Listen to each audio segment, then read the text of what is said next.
A blessed Sunday to everyone. Welcome to Pananaw Moments, where we reflect on the Sunday Gospels. Habang nagmumuni-muni ako tungkol sa Ebanghelyo ngayong araw, naalala ko ang kantang Bitiw ng Sponge Cola. Marahil ay marami sa mga kaedaran ko ang nakakaalam ng kantang ito.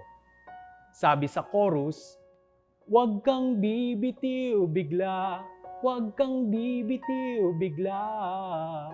Higpitan lang ang iyong kapit, maglalayag patungong langit."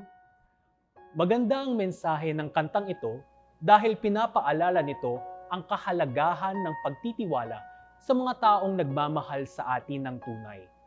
Mahirap man ang mga pagsubok na ating pinagdaraanan, ngunit ito ay malalagpasan sa tulong ng mga taong walang patid ang pagtulong at pag-aaruga sa atin. Ito rin ang mensahe ng ating Ebanghelyo sa araw na ito.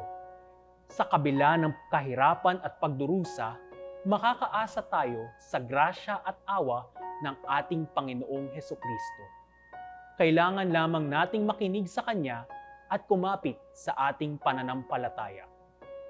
Oo, mahirap mawari at masunod ang Kanyang kalooban, lalo na sa panahong ito na punong-puno ng kasamaan at pag-aalinlangan.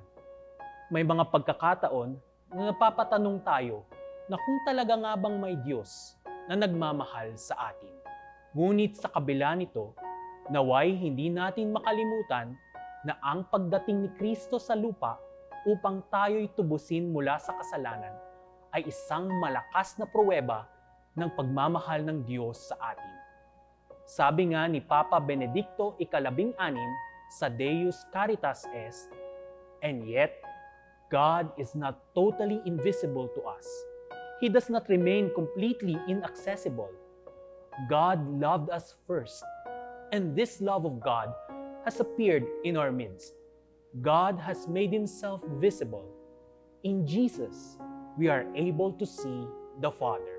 Kaya mga kapatid, kapit lang kay Kristo.